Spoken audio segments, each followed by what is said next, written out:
Good morning. On July 6, 2024, 36-year-old Sonya Massey called 911 because she thought someone had broken into her home. Earlier that day, had a medical event because she had a medical wristband on. When Officer Grayson, I don't even want to say his name, but when Officer Grayson responded to dispatcher's call to her home, he stepped to her front door with the intent to kill her.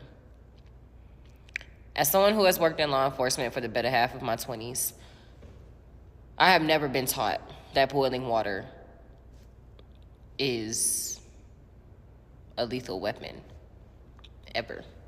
See, you're taught, where I was trained, you're taught ability, opportunity, and jeopardy. Does someone have the ability to hurt you? Does someone have the opportunity to hurt you? And do you feel like your life is in jeopardy? Now, I've never really always agreed with the jeopardy part because everyone's perception of a threat is different. There was nothing in her hands when she fell to the ground when he started shooting. He moved closer to shoot her.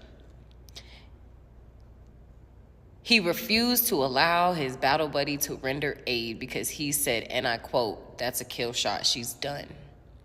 Then proceeded to call her a effing B and that she was crazy as her body laid helpless, lifelessly on the floor of her own kitchen. As someone who has worked in law enforcement, it is gut-wrenching, and it puts the largest lump in the back of your throat because we take an oath to protect the public and to protect people from people like him. But when people like him become people like us, you get what we've been dealing with for the last 300 years since police brutality. Someone commented on my post that I made a few days ago when I was, encouraging people to go out and to vote, and said that I need to be addressing Sonya Massey. That's who I need to be addressing because I'm in law enforcement. I want to make it very clear. There is a large divide in law enforcement when it comes to Department of Corrections and police that patrol the street.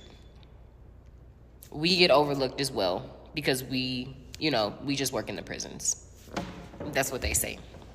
But there's a big divide there. So it's hard to speak on. That video was disgusting. But how many times have we seen that? How many times have we gotten on this app and made these videos and said these people's names? And how many times have we come together and signed freaking campaigns and GoFundMes how many times have we done that? We do it every time. But unless we elect somebody in office that represents us and gives the smallest fuck about our basic human rights, this will never stop. So please go out and vote and do what's right. That's all I got to say. 2060